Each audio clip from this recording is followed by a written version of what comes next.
नमस्कार। कैसे हैं आप सब। मैं हूं मनीष ठाकुर और आप देख रहे हैं द व्यूज मीडिया। हिजाब पर हंगामा कर भारत विरोधी जिहादियों ने उन्माद फैलाने की कोशिश तब की जब उत्तर प्रदेश में विधानसभा का चुनाव हो रहा था। योगी के रथ को रोकने और बुलडोजर पर ब्रेक लगाने के लिए सोनिया कांग्रेस ने इन जिहादियों के अंदर ऊर्जा भरी थी। तभी जब कर्नाटक जलने लगा, कर्नाटक के स्कूल में लड़कियों से को उन्मादी बनाया जाने लगा, उन जिहादियों को शेरनी बताया जाने लगा जो स्कूल के अंदर हिजाब पहनकर जाना चाहती थी। दुनिया के किसी भी देश में जहां स्कूल यूनिफॉर्म है वहां हिजाब पहनने की इजाजत नहीं है।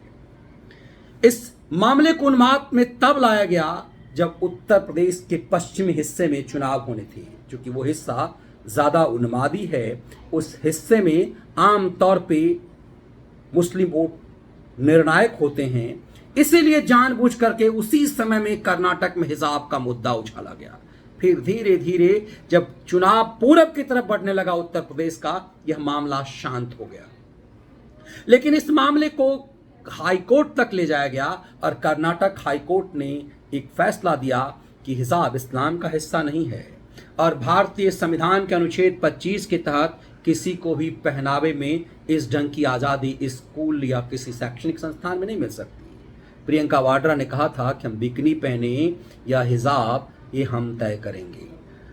हाईकोर्ट ने कहा कि स्कूल में बिकनी पहनकर नहीं आ सकती।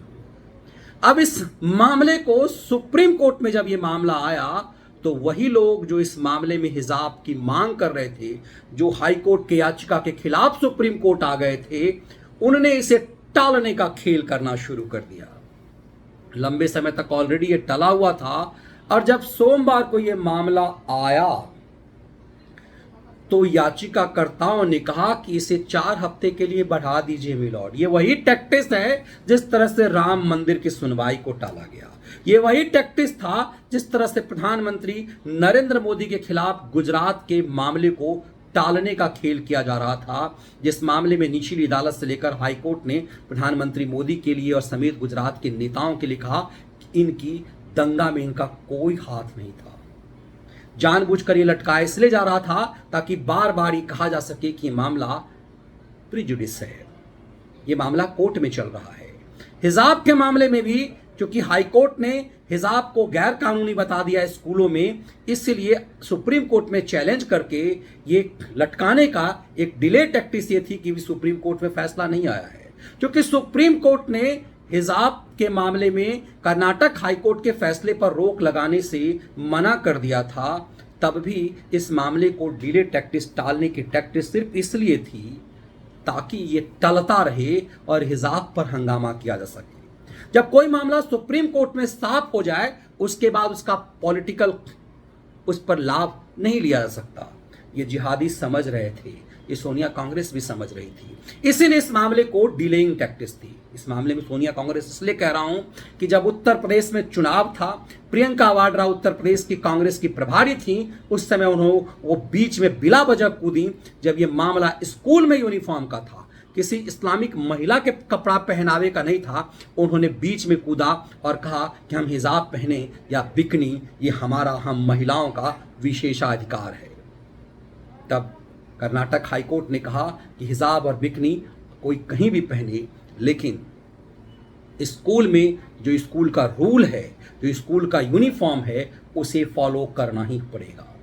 और इसी लिहाज से अब ये मामला जब सुप्रीम कोर्ट में आया, चीफ जस्टिस ऑफ इंडिया ने इसके लिए बेंच स्थापित कर दिया और बेंच ने फर्स्ट डे ही हियरिंग करना शुरू किया। जस्टिस हेमंत गुप्ता और जस्टिस धूलिया के अध्यक्षता वाली बेंच ने, तो ये पूरा जिहादी गैंग, ये पूरा वो टीम जो हिजाब से इस देश को ढक देना चाहते थे, जो शरिया कानून इस देश में लागू करने की जिद पर हैं, जो हिजाब के नाम पर पूरी कर्नाटक को जलाने की साजिश रच रहे थे, उन लोगों ने इसे जब टालने की कोशिश की तो सुप्रीम डंडा चला और कहा कि हम तुम्हारे डीलिंग टैक्टिस के अंदर नहीं आएंगे।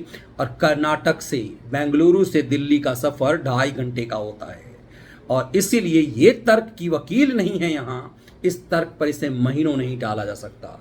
इसीलिए अगली सोमवार की तैयारी करके आओ।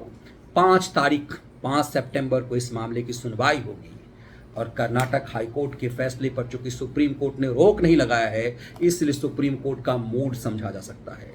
संविधान को रौंद कर इस देश में शरिया कानून के तहत इस देश में इस्लामिक व्यवस्था लागू करने की जो साजिश है, जिस देश का विभाजन मजहब के आधार पर कांग्रेस ने किया और मुस्लिम लीग ने एक पाकिस्तान बनाया मुसलमानों के हित में, जिस कांग्रेस को उस समय हिंदूवादी पार्टी कहा जा रहा था, आज किस तरह से वो 2 कदम मुस्लिम लीग से आगे बढ़ती हुई इस देश में हिजाब प्रथा लागू करना चाह रही है, ये साफ दिखा उत्तर प्रदेश के चुनाव में।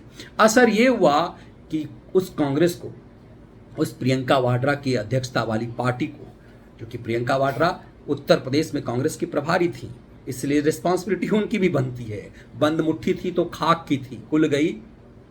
मडमुखी थी तो लाख की थी, कुल गई तो खाक की हो गई।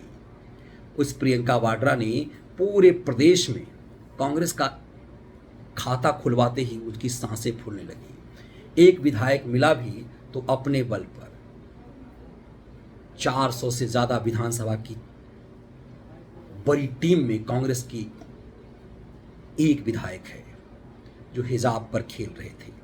अब सुप्रीम कोर्ट में पॉलिटिक्स में पिट गई कांग्रेस, हिजाब के खेल में पिट गई। अब सुप्रीम कोर्ट में भी उसी ढंग की पिटाई एक तरह से हो गई। सुप्रीम कोर्ट ने हिजाब पर हंगामा करने वाले की राजनीति को सही मायने में बर्बाद कर दिया। अब ऐसा हथौड़ा चलाया है, इस मामले की हियरिंग होगी और इस देश में हिजाब जैसे मुद्दों को लेकर के शरिया कानून लपेटने का की जो साजिश है, उस पर उसका एक तरह से खात्मा हो जाएगा। इसीलिए ज़रूरी है कि हिजाब मामले पर जल्द से जल्द हियरिंग हो और जो लोग हियरिंग चाहते थे उन्हीं के द्वारा इस मुद्दे से भागना, सुप्रीम कोर्ट ने उस डिलेइंग टैक्टिक्स को समझ लिया और इसीलिए कहा कि अब भाग नहीं सकते हो। जो तुम ही चाहते थे कि जल्द हियरिंग हो, अब फिर तुम ही इसे चाहोगे कि डिलेइंग टैक्टिक्स से इसे लटकाया जा सके और पॉलिटिकल माइलेज लिया जा सके। ऐसा नहीं हो सकता। अब इस मामले पर 5 सितंबर को सुनवाई होगी और देखना दिलचस्प होगा कि डिलेइंग टैक्टिक्स का सिलसिला जारी रहता है या इस पर सुप्रीम हथौड़ा चलता है। ये वीडियो विश्लेषण कैसा लगा, इसके कंटेंट यदि आपको पसंद आए तो वीडियो को लाइक और शेयर जरूर कीजिए।